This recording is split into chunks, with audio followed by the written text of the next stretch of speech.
Hello friend, कैसे हैं आप सब। उम्मीद करते हैं आप सब अच्छे होंगे। आज इस वीडियो में हम लोग देखने वाले हैं रीतिकाल के कुछ महत्वपूर्ण रचनाएं।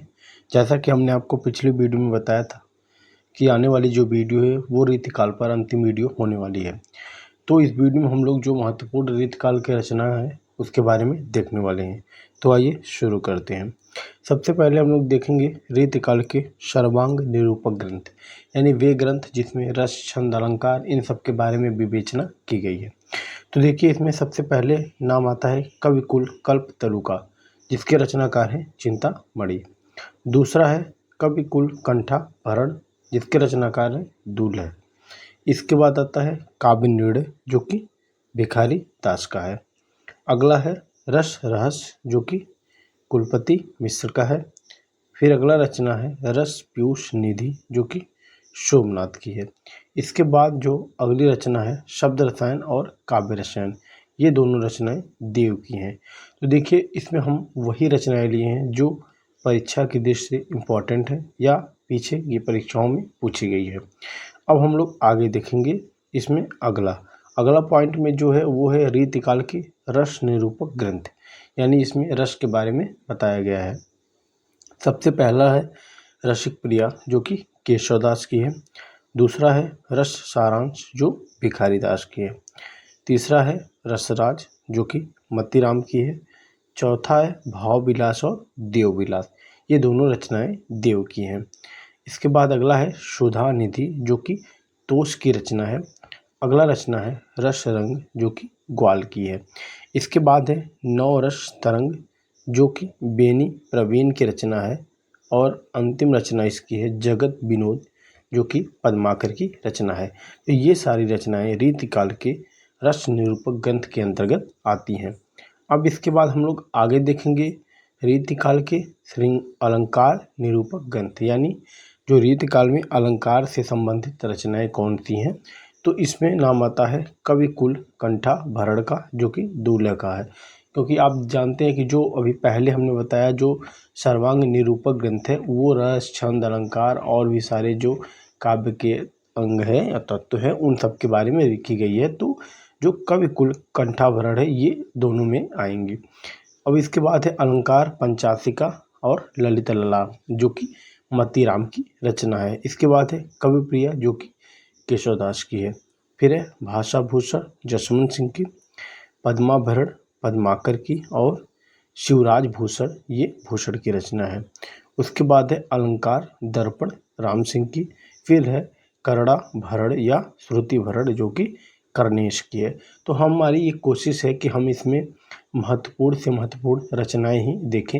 हालांकि रचनाएं बहुत सारी हैं, लेकिन जो इम्पोर्टेंट है और पीछे की परीक्षाओं में पूछी गई हैं हम लोग उसी रचना को देख रहे हैं।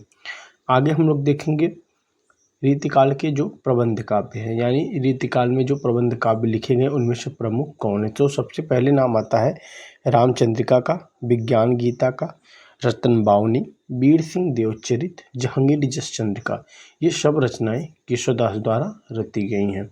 अगला है सुजान चरित, जो कि सूदन द्वारा रचित है। इसके बाद अगली रचना है रामायण या कृष्ण चरित्र और रामाश्वमेघ, जो कि चिंतामणि द्वारा रचित है। इसके बाद है संग्राम सार, जो कि कुलपति मिश्र द्वारा रचित है। इसके बाद है छत्र प्रकाश, जो कि लाल कवि द्वारा रचित है। उसके बाद है पुरंदर माया, जो कि मंडन कवि द्वारा रचित है। इसके बाद है हिम्मत बहादुर बिरुदावली, जो कि पद्माकर द्वारा रचित है। तो ये सारी रचनाएं रीतिकाल के प्रबंध काव्य के अंतर्गत आती हैं। अब हम लोग आगे देखेंगे। अगला है रीतिकाल के नायिका भेद से संबंधित रचनाएं, यानी वे रचनाएं जिसमें नायिका भेद का वर्णन है।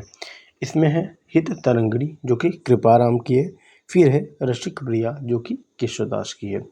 उसके बाद है श्रृंगार निर्णय, तो जो भिखारी दास की रचना है और काफ़ी इम्पोर्टेंट रचना है। अगला है भाषा भूषण, जो कि जसवंत सिंह की रचना है।